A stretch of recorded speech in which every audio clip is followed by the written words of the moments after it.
Hierro, venimos del Hierro y ahora nos vamos a dar un salto a Gran Canaria porque tenemos con nosotros a María Australia Navarro, presidenta autonómica del PP en Canarias, a la que damos los buenos días y, cómo no, la bienvenida a la fuerza de la comunicación local de Canarias. Hola, Australia. Hola, ¿qué tal? Buenos días, pero bueno, yo diría que ya buenas tardes, ¿no? Sí, más bien, 12:32 minutos del mediodía, efectivamente. ¿Qué tal? La primera pregunta que siempre hago en este tiempo, cuando autoridades políticas hace tiempo que no nos visitan, es de carácter personal. ¿Cómo se va encontrando ahora que parece que la luz del túnel está un poquito más cerca, aunque seguimos en el túnel, pandémicamente hablando? Sí, efectivamente hay que tener cuidado, no lanzar mensajes que no son correctos. Seguimos todavía con la crisis sanitaria. Es verdad que hemos mejorado los resultados, pero por ejemplo en Canarias nosotros seguimos preocupados por el ritmo de la vacuna. Hemos avanzado, pero seguimos muy lentos en cuanto a inmunización se refiere. Por lo tanto, respetar tremendamente las medidas que nos dan las autoridades sanitarias. Y bueno, ya nos empezamos a reencontrar, ¿no? De manera presencial con compañeros, compañeras, salvando y respetando las medidas sanitarias.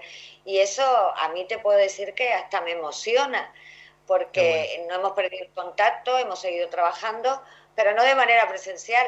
Hace escasamente unos días me reunía con los presidentes locales del Partido Popular de Gran Canaria y con su presidente, Poli Suárez, y te digo que me emocioné Qué bueno. de ver a los compañeros, porque no habíamos tenido en este más de casi 15 meses la oportunidad de coincidir todos de manera presencial. Pues lo primero que yo tengo que hacer es darle las gracias por hacer ese llamado a la responsabilidad, porque es verdad que muchas veces se fija uno en la política y, desgraciadamente o afortunadamente, según se quiera mirar, porque siempre tiene el vaso cuando está a la mitad, el lado medio lleno o el lado medio vacío, mucho de lo que tiene que ver con la pandemia también es responsabilidad individual y hace bien en recordarnos que, aunque estemos más cerca de esta salida del túnel, no relajemos las medidas, sigamos respetando evidentemente todas las medidas de seguridad. Poli, que nos visitaba, por cierto, aquí en Plató hace relativamente algunas semanas. Me gustaría que, con la que está cayendo, que no es poco,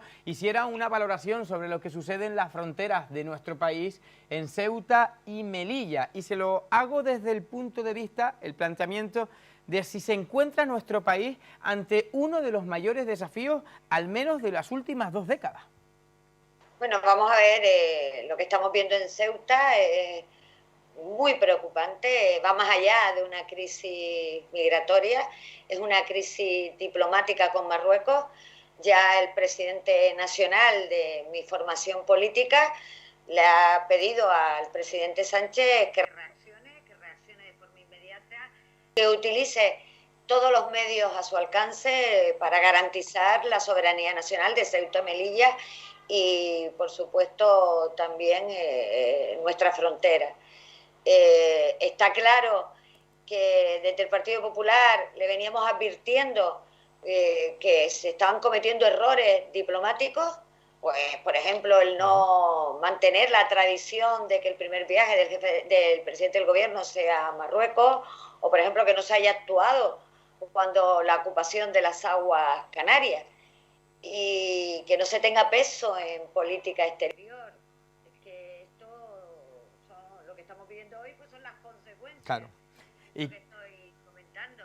Importante también destacar que de las aguas canarias, que quedó como tema muy importante, luego, porque todo esto fue antes de la pandemia, no nos olvidemos, antes del tiempo COVID, luego vino el tiempo COVID y parece que ese detalle de que las aguas canarias hayan pasado a ser, por la propia tecnología, territorio o aguas marroquí, ha quedado un poco en el olvido. Ponen ustedes incluso en esta problemática de la que estamos hablando el foco en el ministro Marlaska, calificando como el más claro ejemplo de incompetencia e irresponsabilidad. Claro, en un momento de crisis, como le acabo de plantear, probablemente de las más importantes en cuanto a el riesgo, el ataque territorial, ya lo tuvimos en Cataluña, pero ahora concretamente ese fue de carácter interno, ahora lo hace un país vecino. Hablar de irresponsabilidad e incompetencia, políticamente hablando, es un tema que nos debe preocupar. ¿Por qué han sido tan contundentes y por qué los centran tanto en el ministro? Bueno, vamos a ver, primero, si me lo permite, también mostrar de aquí nuestro apoyo a los ciudadanos de Ceuta. No tenemos que perder de vista que nosotros, los canarios, llevamos sufriendo a cuentagotas durante más de un año y medio por las imágenes que ayer veíamos en Ceuta. Por cierto, me parece muy bien la movilización que ha habido, incluso que el presidente del gobierno se haya trasladado a Ceuta, pero también hay que resaltar que aquí en Canarias seguimos esperando al presidente del gobierno. Es verdad que vino el verano pasado, pero vino a disfrutar de sus vacaciones y en Lanzarote. Les recuerdo que no se trasladó al muelle de la Vergüenza, es decir, al muelle de Arguineguín, donde ahí se estaba viviendo en aquellos momentos una crisis humanitaria tremenda. Y que se sigue tremenda. viviendo hoy en las canteras y en las raíces, no lo olvidemos. Sí, se sigue viviendo en todas las islas, porque la inmigración irregular ha llegado a todas, ¿no?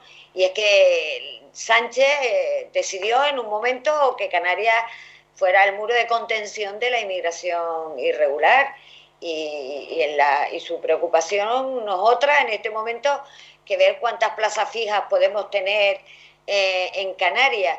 Ha mirado para otro lado, nos ha abandonado y lo estamos sufriendo, esta crisis humanitaria, nosotros en exclusiva los canarios, ¿no? Con imágenes dantescas, dantescas. Sin duda. Yo quiero preguntarle por una situación que se está viviendo en Canarias porque vemos que hay mucha vulnerabilidad en las familias, hay también una situación para las pymes, los autónomos, las empresas en definitiva, con los ERTEs que no sabemos qué va a pasar después del fin del estado de alarma establecido para, como todos saben, desde el 9 de mayo y que además ha generado cierta, digamos, ¿cómo decir?, inestabilidad porque la gente, o confusión, porque el propio gobierno es curioso en la manera de legislar y comunicar todas estas cosas, ha decidido pues de hoy para mañana modificar el BOE, 40 minutos más tarde naturalmente modificarlo y esto hace que la sociedad a veces esté confundida.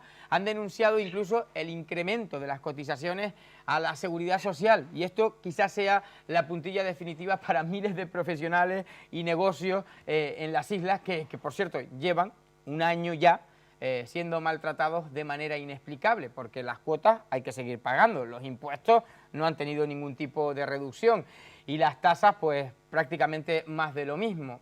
A mí me gustaría cómo se puede seguir sosteniendo una empresa sin prácticamente tener ingresos y pagando siempre los platos rotos, políticamente hablando, la sociedad, pagando los platos rotos los mismos. Bueno, vamos a ver, yo creo que lo que usted plantea es lo que estamos viviendo realmente. Está claro que estos del gobierno, tanto aquí en Canarias como en Madrid, no saben lo que es levantar una persiana del negocio cada día. Eso está claro. Efectivamente, nuestras pymes, nuestros autónomos en Canarias ya han desaparecido entre unos y otros 10.000. Tenemos ahora mismo a 30.000 autónomos en cese de actividad y también tengo que decirles que casi el 40% de nuestra población activa no puede trabajar, entre parados, entre personas que están en ERTE y además entre los autónomos que están en cese de actividad. Como ve, esta situación no es grave, es muy, muy grave. Y nuestras pymes, nuestros autónomos, que en definitiva son los que generan empleo, han sido los más castigados durante la pandemia, porque han estado sin ningún tipo de ayuda directa. Y bueno, me han estado viendo anuncios de ayudas, pero que lleguen las ayudas es otra cosa. Efectivamente, a eso iba. Hace unos meses se dijo por parte del Gobierno de Canarias que iban a emplear 400 millones de euros en ayudas directas. Pues mire, esos 400 millones quedaron al final en 84 millones. Pero lo cierto es que a día de hoy solo se han podido cobrar de esos 84 millones 15 millones de euros. Es decir, pidieron estas ayudas 18.500 entre pymes y autónomos y esas ayudas solo han llegado a 3.500. Esto es lo que hay. Wow. Y respecto a esos 1.144 millones de ayudas que dicen que van a venir del Gobierno de la Nación, le puedo decir que hasta este momento no hay ni decreto. ¿Qué es lo que ocurre? Bueno, pues que está claro que a los socialistas les cuesta soltar dinero cuando se trata de dar ayudas a nuestras pymes, a nuestros autónomos, a nuestros profesionales. Esta pachorra que se está tomando el Gobierno de Canarias en sacar el decreto, de verdad que es impresentable, una vergüenza. Y a todo esto, como bien ha dicho usted, hay que sumar Bueno, hoy mismo el Consejo de Ministros ha aprobado los impuestos a los plásticos, a los residuos, a eso tenemos que sumar los impuestos de matrícula, la subida del impuesto de matriculación, los peajes en la autovía, etcétera, etcétera. Es decir, que los ciudadanos cada vez apretándonos más el cinturón, soportando las consecuencias y los efectos de esta pandemia y de su mala gestión, y ellos en modo alguno pues hacen ningún esfuerzo por ajustar el gasto o por reducir la estructura administrativa. Y encima ahora, pues más castigo para los autónomos, como usted bien antes apuntaba, este nuevo sistema de cotizaciones por ingresos que quieren implantar, pues va a suponer pues que en Canarias, por ejemplo, nuestros autónomos, pues muchos que ya están en peligro por los efectos de la pandemia, pues no vayan a poderse mantener, y es que se está hablando que van a tener que destinar de sus ingresos un 30% para pagar las cotizaciones sociales. Me quedo con ese mensaje de que para poder gestionar o entender la realidad de lo que están pasando las pymes y los autónomos, hay que tener la experiencia de saber levantar una persiana, y probablemente este gobierno, la radiografía que deja es que no sabe entender lo que tiene que soportar un empresario o un pequeño empresario, un autónomo, aunque no tenga personas a su cargo, con respecto a todo lo que tiene que responder cada mes, teniendo una pérdida, en algunos casos incluso, de cero de facturación, porque recuerden que incluso aquellas empresas que han tenido la obligatoriedad de estar cerradas tampoco han recibido las ayudas a pesar de que se hayan anunciado, o gran parte de las empresas no han recibido las ayudas tal y como acaba de exponer Australia Navarro. Fíjense que de los 1.144 millones de euros que tanto se han presumido que van a llegar a Canarias, aún no existe decreto, se dice rápido. Miren, hemos podido leer en sus redes sociales que 2 meses después del anuncio a bombo y platillo, por eso se lo quiero preguntar, porque mucho anuncio, mucha publicidad, los fondos de carretera siguen bloqueados, y han hecho una pregunta interesante: ¿se le habrá vuelto a estropear la firma digital a la ministra Montero? Eso lo leía y me sorprendía muchísimo, y lo digo desde el punto de vista porque la licitación de obra pública es urgente para recuperar, entre otras cosas, la economía y el empleo en las islas, porque la otra pata que da tanto empleo, que es el turismo, está como está. ¿Cómo podemos interpretar esto los ciudadanos? Porque en un momento tan importante donde se necesita el acierto político, hay que ser más ágiles. Esto es vital, ¿o me equivoco, Australia? No, es vital, evidentemente. Es que lo que escuchamos el otro día, de que un convenio de ayuda para Canarias, para nuestras pymes y nuestros autónomos, estaba pendiente porque se había estropeado la firma digital de la ministra de Hacienda, de verdad, eso es, pero de grave no, gravísimo. Entonces, claro, ya dijimos, bueno, estamos ante un nuevo incumplimiento del gobierno de la nación, del gobierno de Sánchez con Canarias. Es que Canarias ha dejado de ser una cuestión de Estado.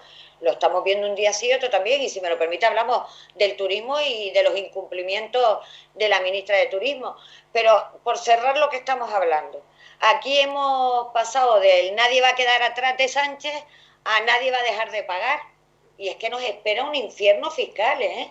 Un infierno fiscal, que no sabemos nada de esas reformas que le han prometido a Bruselas. Reforma de impuestos, reforma de pensiones, por ejemplo.